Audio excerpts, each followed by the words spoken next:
C'est la question qui a trotté dans la tête de tous les Français pendant des semaines. Où sont les masques? Les regards se tournaient alors vers l'Asie. Plus d'un mois après le début du confinement en France, la question demeure, mais la réponse a quelque peu changé. Dans l'Isère, ce groupe français spécialisé dans les matériaux techniques pour l'aéronautique, l'automobile, la construction ou le sport s'est retroussé les manches pour fabriquer des masques destinés au grand public en un temps record.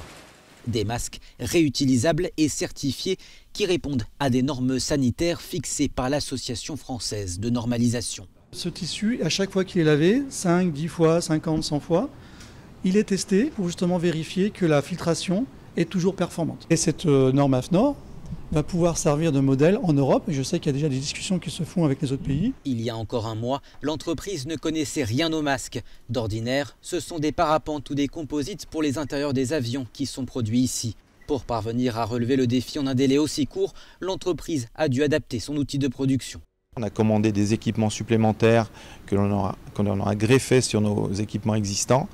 On a commencé aussi à approvisionner une multitude de matières premières que l'on n'approvisionnait pas habituellement. Il a fallu également apprendre pour certains d'autres types de métiers ou d'autres façons de faire, parce que je vous ai dit, on a prôné la polyvalence.